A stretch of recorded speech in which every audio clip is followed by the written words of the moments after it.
নমস্কার বন্ধুরা, food point of দীপিকায় আপনাদের সকলকে স্বাগত। উপোসের দিনে মুখরোচক কিছু খাওয়ার ইচ্ছে হলে ঝটপট এই রেসিপিটা বানিয়ে নেওয়া যায়।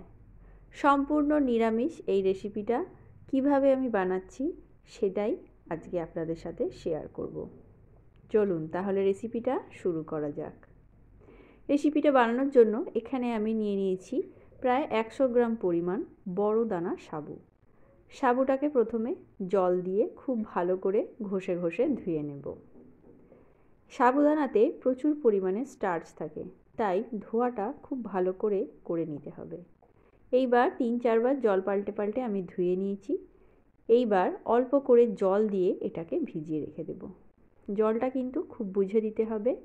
জল আর সাবুদানার লেভেলটা যেন সমান সমান থাকে। এইবার ঢেকে দেব 4 থেকে 5 ঘন্টার জন্য। 5 ঘন্টা পর ফিরে আসছি।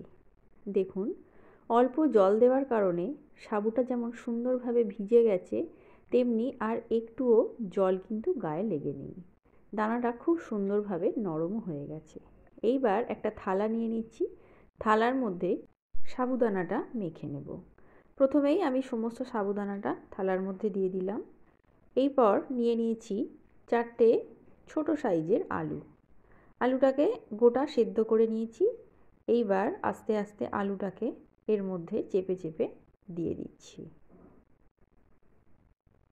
ঝালের জন্য দিয়ে দিচ্ছি 2টো কাঁচা লঙ্কা আর সামান্য ধনেপাতা কুচি। এইবার দিয়ে দিচ্ছি 1 মুঠো পরিমাণ চীনাবাদাম। চীনাবাদামটাকে একটু গুঁড়ো করে নিয়েছি, তবে গুঁড়োটা কিন্তু খুব মিহি করিনি, একটু দানা দানা করে গুঁড়োটা করে নিয়েছি। চীনাবাদামটা কিন্তু অবশ্যই করে দিতে হবে, তবেই কিন্তু এই বড়া বা পকোড়াটা খেতে ভালো লাগবে। দিয়ে দিলাম স্বাদ অনুযায়ী লবণ, সামান্য গোলমরিচের গুঁড়ো আর সামান্য গরম মশলার গুঁড়ো। এইবার সমস্ত উপকরণ হাত দিয়ে চেপে চেপে খুব ভালো করে মেখে নেব। মাখাটা যত সুন্দর করে হবে, বাইন্ডিংটা কিন্তু ততটা ভালো হবে। ভালো করে এটাকে মেখে নিতে হবে, যাতে এটা যখন এটা বানাবো বড়া বা পকোড়াটা, তখন কিন্তু আর ফেটে যাবে না।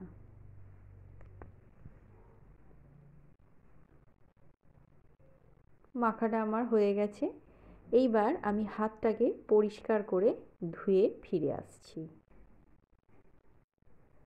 হাতটা আমি পরিষ্কার করে একটু তেল লাগিয়ে নিয়েছি। এইবার বড়ার শেপগুলোকে দিয়ে দেব। কিছুটা পরিমাণ ডো আমি হাতের মধ্যে নিয়ে এইভাবে হাত দিয়ে চেপে গোল করে টিকি বা আলুর চপের শেপ যেমন হয় সেইভাবে আমি সমস্ত বড়া শেপগুলো দিয়ে নিচ্ছি। দেখুন, একটা বড়া আমার রেডি হয়ে গেছে। ঠিক একইভাবে আমি বাকি বড়াগুলো রেডি করে নেব।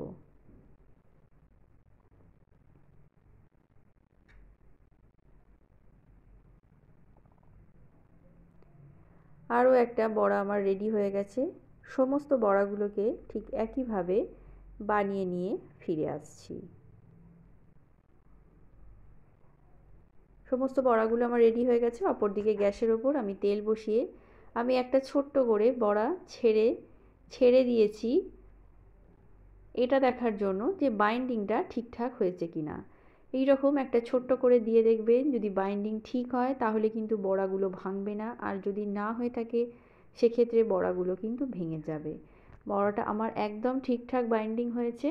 এইবার আমি বাকিগুলো আস্তে আস্তে দিয়ে উল্টে পাল্টে গোল্ডেন ব্রাউন করে ভেজে নেব। তবে এই সময় গ্যাসের ফ্লেমটাকে অবশ্যই মিডিয়াম টু হাইয়েতে রাখতে হবে। লো ফ্লেমে কোনো তেলে ভাজার চেষ্টা করবেন না, তাতে কিন্তু বেশি করে এটা তেল অ্যাবজর্ব করে নেয়।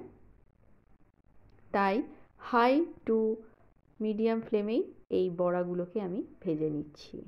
দেখুন, গোল্ডেন ব্রাউন করে আমার ভাজা হয়ে গেছে। এইবার এইগুলোকে আমি উঠিয়ে নিচ্ছি।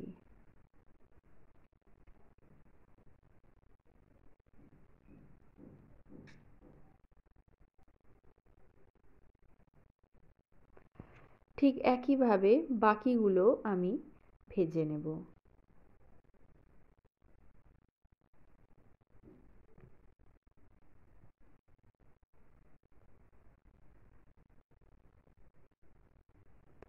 তো বন্ধুরা, দেখতেই পেলেন কতটা সহজ, এবং এই বড়াটা ভেতর থেকে যেমন নরম হয়, বাইরে থেকে তেমন মুচমুচে ক্রাঞ্চি হয়।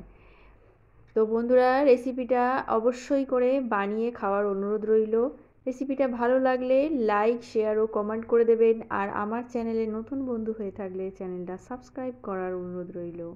তো আজকের মতো এ পর্যন্তই। আবার দেখা হবে অন্য কোনো রেসিপি নিয়ে।